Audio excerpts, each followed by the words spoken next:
voltamos aos 20 anos de Brahms.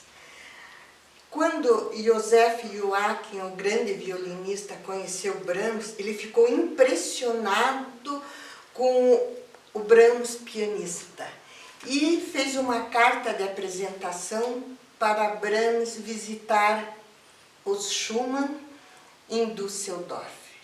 E Brahms foi.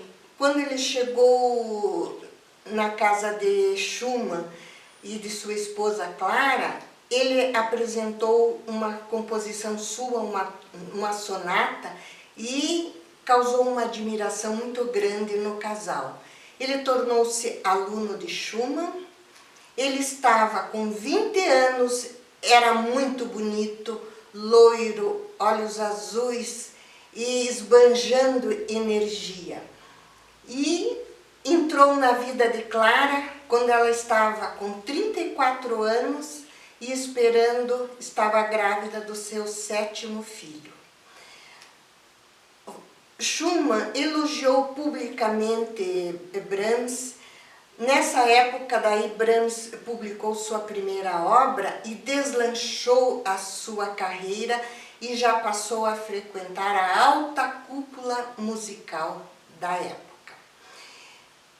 Existem muitos relatos de que houve um romance entre Brahms e Clara, mas não tem prova nenhuma, porque os dois foram grandes amigos íntimos a vida inteira e destruíram toda a correspondência que pudesse confirmar, né, essa suspeita.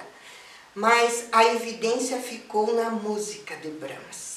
Ali está presente nas suas obras o grande amor que ele teve por Clara.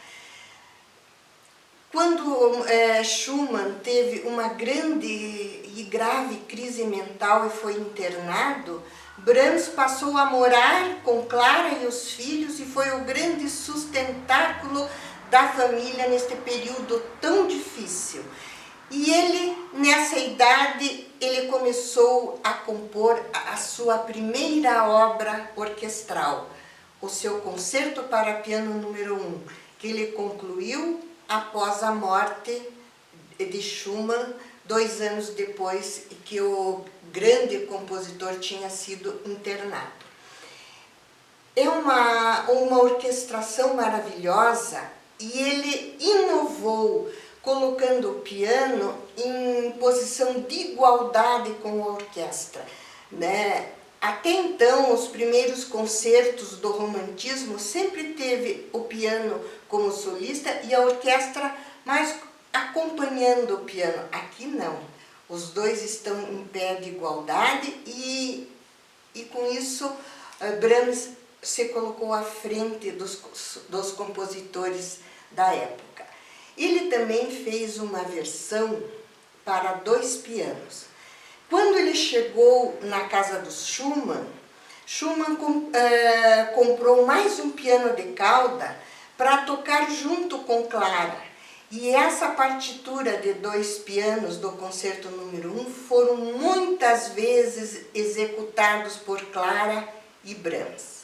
Nós vamos ouvir um pequeno trecho do primeiro movimento, que está escrito ao lado, maestoso. Maestoso é uma indicação para ser tocado de forma majestosa, com uma certa imponência, porque é um movimento dramático. Brahms estava muito abalado com a morte de Schumann, que ele tinha uma admiração e uma amizade muito grande. O que vai apresentar de características principais nessa apresentação que nós vamos ouvir são arpejos e trinatos. Vou mostrar para vocês o que é um arpejo.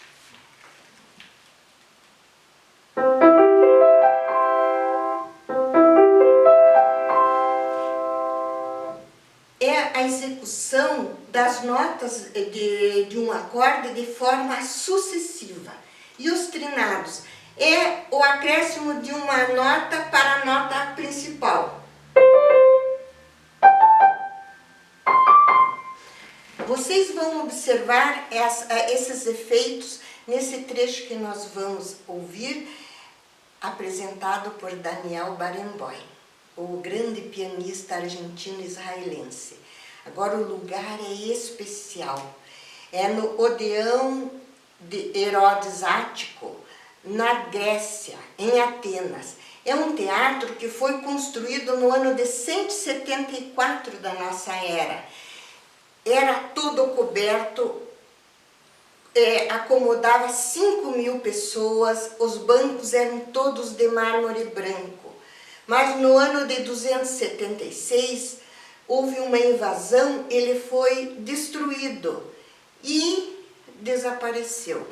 No século XIX, escavações arqueológicas descobriram esse teatro grego e ele, entrando no século XX, começou a ser restaurado e a partir de 1957 ele voltou à sua função, né, primordial, com apresentações e festivais. É lá nesse lugar mágico que nós vamos ouvir um pouco do primeiro movimento desse concerto belíssimo, número 1 para piano de Brahms.